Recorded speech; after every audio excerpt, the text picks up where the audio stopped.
leading the way with important local coverage. You're watching WISN 12 News at 4. A rare sight in southeast Wisconsin. You got to see this. Flamingos on the beach. The lakefront surprise in Port Washington right now. Quality in your contracts and for better wages and for the future and for this plant. The auto worker strike expanding to Wisconsin, the Milwaukee plant where workers are walking out and their demands for change. And the Brewers on the verge of a playoff berth, the scenario sending them to the postseason tonight and the rush to grab postseason tickets. First at 4, that beach surprise popping up in Port Washington. You have to stop what you're doing and come take a look at this video. 5 flamingos on the Wisconsin beach along Lake Michigan. Dozens of people flocked to see the birds on South Beach this afternoon. Meteorologist Dajia Swad is there, and Dajia, these flamingos definitely not from here. Everybody out here just trying to take in this rare occurrence. Tonight at 5 p.m., I'll let you know some more information about the potential weather pattern that may have helped these birds get to Lake Michigan. We are living through you, Dajia, and I got to tell our viewers, I actually changed my tie today to put on the pink tie. I forgot to change. Yeah, you got to go change, sir, to match the flamingos out there. Dajia Swad reporting live on South Beach in Port Washington. And ahead at 4:15, we're going to have a bird expert join us. He's an expert on wildlife ecology. He's going to discuss this most unusual sighting here in southeast Wisconsin. And if you have a picture or video of the flamingos, we want you to send it to us. Then look for them inside the slideshow we created in this story right now on the free 12 News mobile app. This is the best way to end the work week, to end a week, no question. I mean, come to spend on. a Friday. We don't get flamingos in Wisconsin. No. We're not supposed to get flamingos. I'm a little worried about these guys. They got to get back south. I was like, because we got decent weather for the flamingos, too. Decent-ish. We need for them to go ahead and strengthen up and head back to the south. Where they're supposed to be. Exactly. And you can download the free 12 News mobile app to keep track of any weather changes. You can even customize alerts so you know when that weather's hitting your neighborhood. The medical examiner is working to identify the person emergency crews pulled from the Milwaukee River. Today it happened around 7:45 this morning.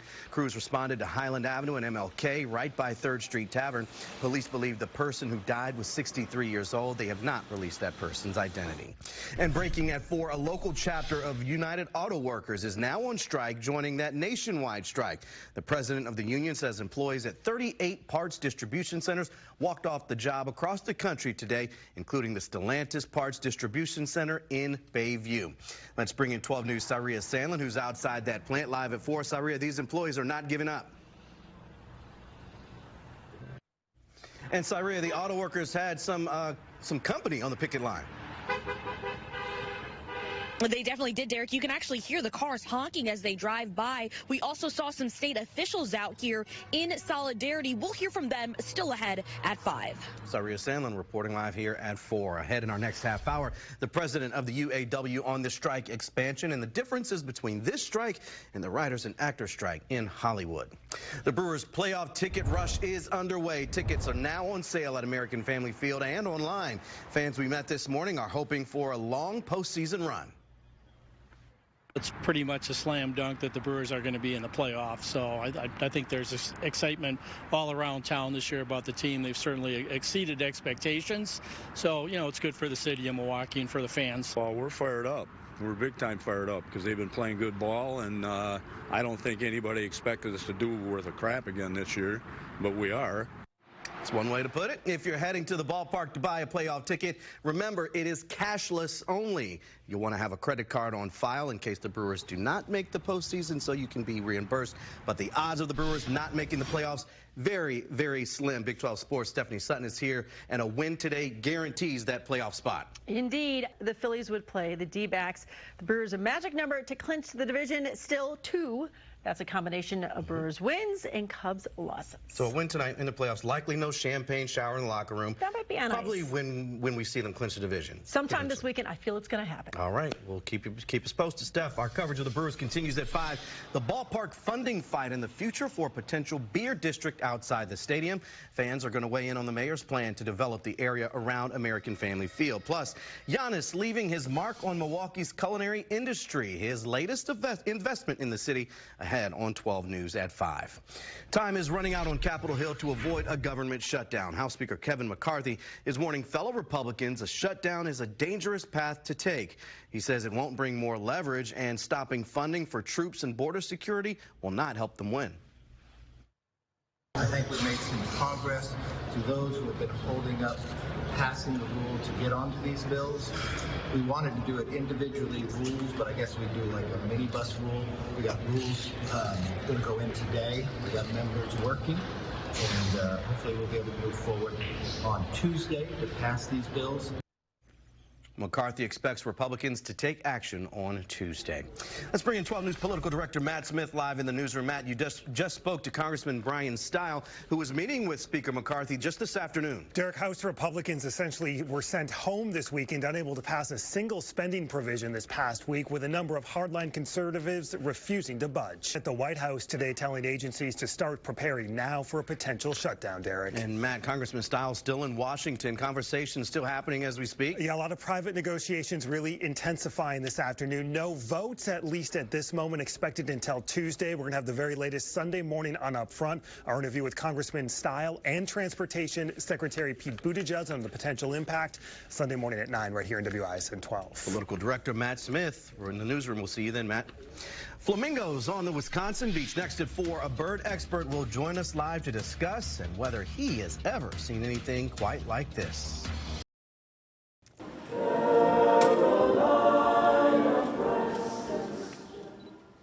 Thousands filled the Dean Smith Center last night on the campus of UNC Chapel Hill for a vigil to honor Associate Professor J.G. Yan. Yan died Monday when an armed gunman killed him inside a campus building. A Ph.D. student is charged with first-degree murder in the case. This week, a powerful message on the campus newspaper, the Daily Tar Heel. The front page right here, filled with text messages from worried students and their loved ones.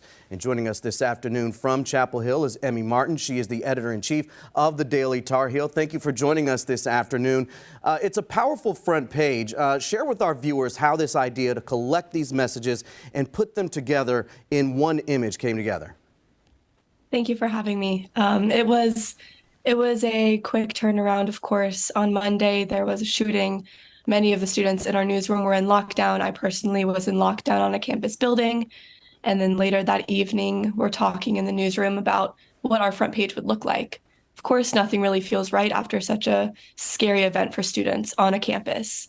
I go home, looking through my phone, I see these text messages. I'm also looking on social media, seeing them on everyone's Instagram stories or Twitters. And I just knew that would be our front page. And so the next day, our editors at the Daily Tar Heel collected these messages from students across campus, and we got hundreds of messages. It was incredibly overwhelming and emotional, and now that's what you see there.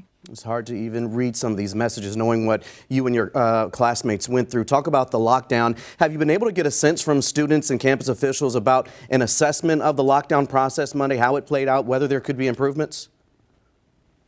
That's a great question. I think a lot of students think there can be improvements. Many students were in locked classrooms. I was in a locked library. People didn't know whether to hide or to run. I think our university is working to respond to how students are feeling and to address fears and concerns about the future of this year. It's been an emotional week, obviously. How are you doing? How's your staff doing? We know classes resumed today. How has it been for your classmates to not only process this experience this week, but also continue the work of journalism to keep the campus community informed? Thank you for asking. It's been a tough week for everyone on UNC's campus, but especially in the Daily Tar Heel newsroom. A lot of students have been working overtime to produce content and write these stories and take these photos. I'm incredibly proud of the Daily Tar Heel. As students enter classrooms again today, I've talked to a number of friends who have been scared or worried about going back to that classroom that they might have been hiding in on Monday. So I would say it's eerie, it's kind of weird, and I don't think anyone feels normal yet. Certainly not something you can recover from quickly. We certainly wish you, your classmates, the rest of your staff the best. Thank you for joining us here. Emmy Martin here, the editor-in-chief at the Daily Tar Heel. And 12 News at 4 continues again live here in Greenfield outside the house of Harley-Davidson, where a lot of people are gathered for this celebration. It usually happens once every 5 years, but after this year, it will be an annual celebration. Let's take a look from above the Harley-Davidson Museum and News Chopper 12. Joyce said it earlier, Matt Salemi really does have the best seat in the house, and you can see all of the bikes, all of the people flooding into the Harley-Davidson Museum. Right now, that is the epicenter of all of the celebration. A weekend full of activities. We have a full schedule of the activities. You can take it on the go with you inside the 12 News mobile app. You can download it for free and just search the word Harley. Kristen, good evening. We are right across from the Miller Lite Oasis, the second weekend of Summerfest, the 55th edition, underway. This is the first of 3 more days of music, fun, and food along the lakefront. Here is a live look from our camera atop the U.S. Bank building, looking down at the Summerfest grounds. In this picture, the one thing we've all been talking about this week, that pesky haze from those wildfires in Canada. And if that was not enough of a nuisance, we also had some storms roll through the area this afternoon. Summerfest on hold for at least 30 minutes because of the possibility of lightning. And after that, you don't even give it a second thought. We are 55 years into Summerfest. The fans here, they're pretty used to rolling with the weather conditions. And I did speak with someone with Summerfest earlier today. Of all the things that they've ever had to deal with, smoke has not been one of them. Let's, Derrick, head back to you. We are watching the president come off Air Force One. Yes, Matt, he's making his way down the steps there. And, of course, a lot of attention is on every move the president makes because criticism from the opposite side of the president has been about his age, what they say is his fragility. But you can see he made it down the steps there off of Air Force One with no problem, greeting the members of the military there at the airport. We're hoping this signal clears up for you. So he's getting his first conversations in with folks there on the ground.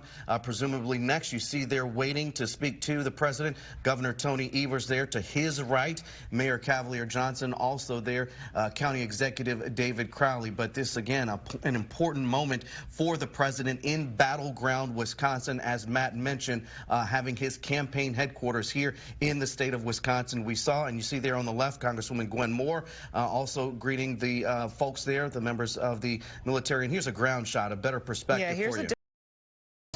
And thank you for joining us this afternoon on what is a beautiful afternoon for special live coverage of the eclipse across America. A historic day in the skies with a total solar eclipse taking place in 15 states across the country. So just a few more seconds and we should be in totality. So exciting. Derrick, Kristen? Yeah, just about 5 minutes away. Joyce, thank you. It really is great looking at the piece that Joyce put together there with the professor. Right. Seeing folks who are scientists like yourself and our Weather Watch 12 team get excited about events and everybody joining them with that excitement. Absolutely. Yeah. It's so fun to see. And I have to tell you, I don't know if you can, I'm just going to stop talking for a minute because people are cheering. No, that is perfect, Joyce. And just want to let our viewers know the image we're seeing now is from a camera where you are, and we can see that sliver getting smaller and smaller as we approach that corona, that full totality there in Indianapolis. And yes, Joyce, we certainly can hear the cheers getting louder the closer we get to the moment right here. And there it is.